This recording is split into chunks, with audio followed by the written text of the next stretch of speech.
पिछली क्लास हम लोगों ने पर्यावरणीय अनुकूलन पे किए थे और दो भागों में हमने एनवायरमेंटल एडॉप्टेशन को देखा था। पहले भाग में हमने पढ़ा था पौधों में अनुकूलन कैसे होता है और दूसरे भाग में हमने देखा जीव जंतुओं या प्राणियों में अनुकूलन की प्रक्रिया क्या होती है और कैसे वो एडॉप्टेशन का प्रदर्शन करते हैं, क्या विशेषताएं होती हैं और क्यों ऐसा करना पड़ता है उनको। ठीक है, आज हम जो चर्चा करेंगे वो पारिस्थितिकी तंत्र पे बात करेंगे।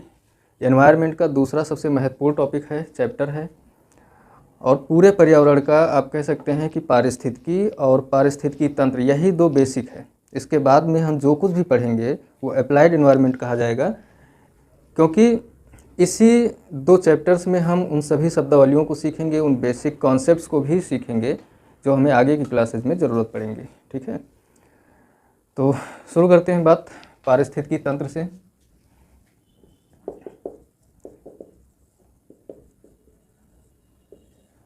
पारिस्थितिकी तंत्र यानी इकोसिस्टम। सबसे पहले जो एक सवाल बनता है कमीशन में आमतौर पे कि इस शब्द का प्रयोग सबसे पहले किसने किया था। तो ध्यान दें 1935 में एजी टांसले ने इनका इस शब्द का प्रयोग सर्वप्रथम किए थे।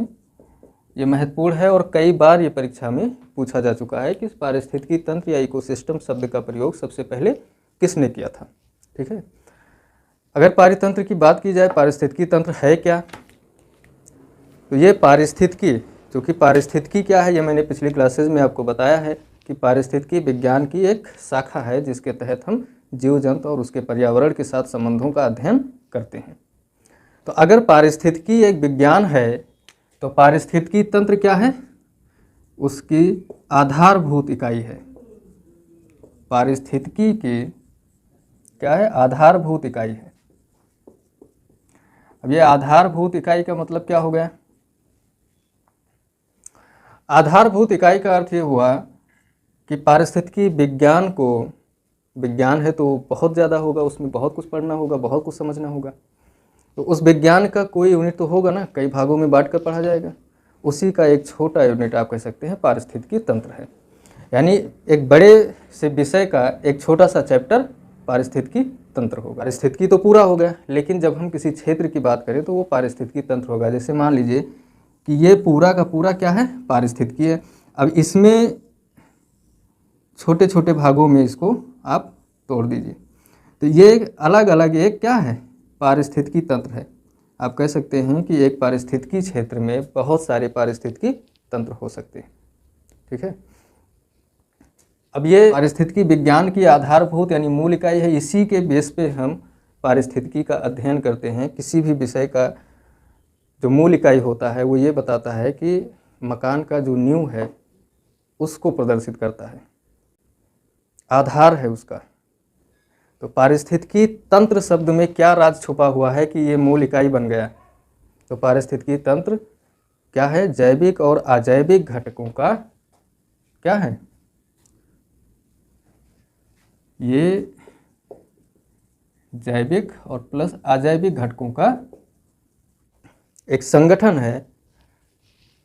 क्या है, एक संगठन है जो एक दूसरे को प्रभावित करते हैं।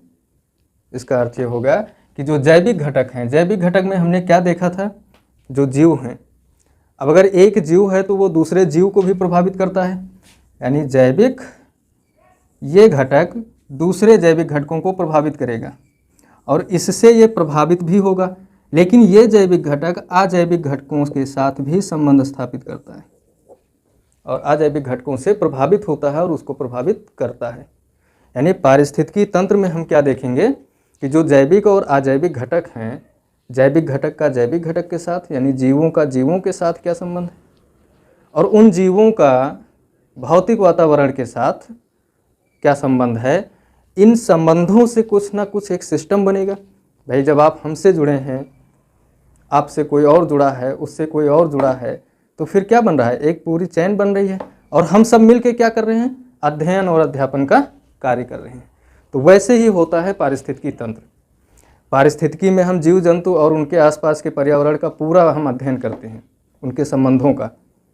अब इस संबंधों के अध्ययन को आप एक साइड में रख दें। अब आप ये देखें कि जो जीव जंतु और जो भौतिक पर्यावरण है, यानी जलवायु, तापमान, मृदा, वर्षा, इन सब के साथ में जो संबंध स्थापित हो रहे हैं, उन संबंधों से कोई एक सिस्टम बन रहा होगा, कोई एक तंत्र बन रहा है, और वो पूरा का पूरा तंत्र किसी कार्य को कर रहा है। इसी को पारिस्थितिकी तंत्र कहा जाएगा, इकोसिस्टम। अर्थात किसी क्षेत्र में जैविक एवं अजैविक घटकों के आपसी संबंधों या फिर पारस्परिक क्रियाओं से निर्मित क्या, एक ऐसा तंत्र जो किसी कार्य का संपादन कर रहा है, वो पारिस्थितिकी तंत्र कहलाएगा। ठीक है, एक जीव दूसरे से प्रभावित हो रहा है, उसको प्रभावित कर रहा है, भौतिक वातावरण से प्रभावित हो रहा है या भौतिक वातावरण को प्रभावित करता है। अब ये भौतिक वातावरण को कैसे प्रभावित कर रहा है? मान लीजिए किसी क्षेत्र में वनस्पतियों का उगना, उनका बड़ा होना, उस क्षेत्र का एल्बिडो कम कर देगा वो, यानी उस क्षेत्र में तापमान वो कम कर देंगे। अगर वनस्पतियाँ ढेर सारी उगाती हैं तो उस क्षेत्र में ऑक्सीजन लेवल बढ़ जाएगा, कार्बन डाइऑक्साइड कम होगा थोड़ा सा, उस क्षेत्र का तापमान कम होगा, वहाँ पे वर्षा की संभावनाएं अधिक हो जाएंगी। तो ये सब क्या है? भौतिक वातावरण है। लेकिन वहाँ पे जैविक घटक क्या है? वनस्पतियाँ हैं। और ये जैविक घटक वातावरण के भौतिक घटक को क्या कर रही हैं? प्रभावित कर रही हैं।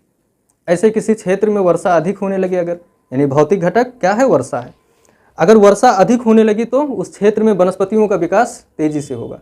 जैसे उष्णकटिबंधीय क्षेत्रों में वर्षा वन है, यह वर्षा वन उपोष्ण कटिबंध में या शीतोष्ण कटिबंध में क्यों नहीं पाया जाता है? क्योंकि वहाँ पे वर्षा नहीं होती इस तरह से। तो भौतिक घटक क्या कर रहा है? जैविक घटक को प्रभावित कर रहा है। अब अगर वहाँ पे वनस्पतियाँ वर्षा वन होंगे तो फिर वर्षा वन में बहुत सारे जीव जंतु भी पनपेंगे, उनका भी विकास होगा।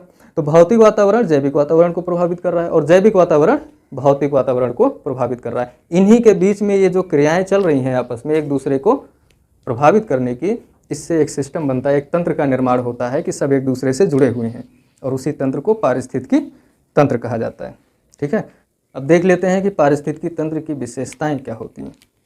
पारिस्थितिकी तंत्र स्वरचित तंत्र है, इसकी रचना खुद होती है, स्वयं इसकी रचना होती है, इसे आप बनाने नहीं जाते हैं।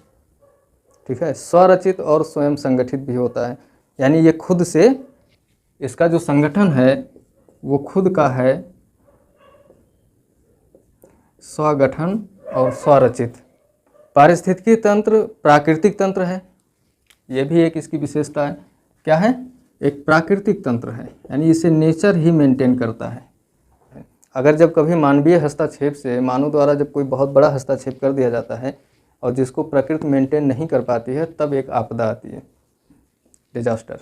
ठीक है, इसमें पारिस्थितिकी तंत्र की उत्पादकता का अर्थ होगा एक निश्चित क्षेत्र हो और एक निश्चित समय हो, उतने क्षेत्र में उतने समय में कितनी ऊर्जा है, कितना बायोमास वो प्रोडक्टिव वहाँ पे उत्पादित हो रहा है, वही उसकी उस क्षेत्र की या उस पारिस्थितिकी की उत्पादकता होगी। ठीक है, ये चीज़ आप ध्यान में रखिएगा। और पारिस्थितिकी तंत्र की जो उत्पादकता है ये किस पे निर्भर करेगी? उसमें ऊर्जा की सुलभता पर निर्भर करती है। जैसे अब ये ऊर्जा की सुलभता क्या होगा? किसी क्षेत्र में वनस्पतियों का संकेंद्रण या फिर आप कहें बहुत ज़्यादा वनस्पतियाँ होती हैं तो उस क्षेत्र में ऊर्जा अधिक होती है, वहाँ पे जीव जंतुओं की संख्या अधिक होती है। अब उसमें ऊर्जा, अब मान लीजिए उष्णकटिबंधीय क्षेत्रों में सौरिक जो प्रकाश है या सौरिक ऊर्जा ज़्यादा मात्रा में प्राप्त होती है, और इस पृथ्वी पर ऊर्जा का एकमात्र स्रोत है, प्राथमिक स्रोत जिसे आप कह सकते हैं, वो है सूर्य। तो उष्णकटिबंधीय क्षेत्रों की उत्पादकता जो होगी पारिस्थितिकी तंत्र की, वो अपने आप में बहुत ज़्यादा होगी। क्यों? क्योंकि वहाँ पर ऊर्जा की जो सुलभता का मतलब कितनी ऊर्जा मिल रही है, वो बहुत अधिक है। तो किसी भी क्षेत्र में या किसी भी पारिस्थितिकी तंत्र में उत्पादकता कितनी होगी, ये कौन तय करता है? उस क्षेत्र में ऊर्जा की मात्रा कितनी सुलभ है, यानी सौरिक प्रकाश कितना मिल रहा है, ये तय करता है कि उस क्षेत्र की उत्पादकता कितनी होगी। और भी घटक हैं ये तय करने के लिए कि उसकी उत्पादकता कम होगी कि अधिक होगी, लेकिन प्रमुख रूप से जो जिम्मेदार है वो है सौरिक प्रकाश, यानी ऊर्जा की सुलभता। अगर अधिक ऊर्जा मिल रही है उस क्षेत्र को तो उसकी उत्पादकता भी अधिक होगी। पारिस्थितिकी तंत्र एक खुला तंत्र है। क्या है? एक खुला तंत्र है जिसमें पदार्थ और ऊर्जा का लगातार इनपुट और आउटपुट होता रहता है। ये मान लीजिए यहाँ से ऊर्जा जा रही है और फिर यहाँ से ऊर्जा निकल रही है, इसी को बोलते हैं ऊर्जा का इनपुट एंड आउटपुट। ये कार्यशील क्षेत्रीय इकाई है, लगातार कार्य करता रहता है। कार्यशील क्षेत्रीय इकाई, ध्यान रहे, यानी ये लगातार कार्य करने वाला तंत्र है। कोई ना कोई कार्य इसमें लगातार होता रहता है, एनर्जी मिलती रहती है, पौधे बढ़ते रहते हैं, जानवर उसको चरते रहते हैं और फिर उनका भी डेथ होता रहता है। ये कंटिन्यू चलने वाली प्रक्रिया है। अब पारिस्थितिकी तंत्र छोटा भी हो सकता है, बड़ा भी हो सकता है, जैसा क्षेत्र हो। ज़रूरी नहीं है कि इतना बड़ा ही पारिस्थितिकी होगा, उसका आकार कुछ भी हो सकता है। पूरा का पूरा एक महासागर भी एक पारिस्थितिकी तंत्र कहलाया जा सकता है, और बरसात की एक छोटी सी बूंद भी एक अपना पारिस्थितिकी तंत्र है उसका। तो पारिस्थितिकी, ये तुलना की गई है कि पारिस्थितिकी तंत्र छोटा से छोटा भी हो सकता है और बड़ा से बड़ा भी हो सकता है। पारिस्थितिकी तंत्र की विचारधारा को यूजीसी नेट में कभी प्रश्न बना था कि पारिस्थितिकी तंत्र की विचारधारा को कार्ल मोबियस ने क्या कहा था। तो ध्यान रहे, कार्ल मोबियस ने इसे बायोसिनोसिस कहा था। कार्ल मोबियस, इन्होंने बायोसिनोसिस शब्द से इसको जाना था। ठीक है। और एक विद्वान और थे, कभी आपसे पूछा जा सकता है यूजीसी की परीक्षा में कि फोर्ब्स ने क्या कहा था। तो फोर्ब्स ने इसे माइक्रोकॉस्म कहा।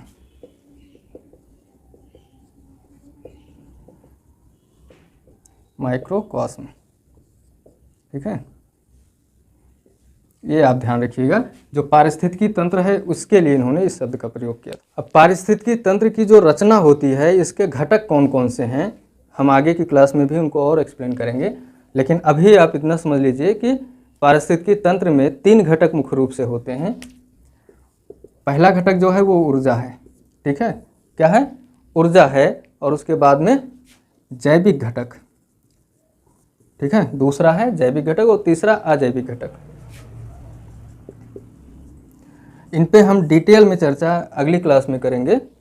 जैविक घटक क्या है, ऊर्जा संघटक क्या है, ठीक है, और अजैविक घटक कौन कौन से होते हैं।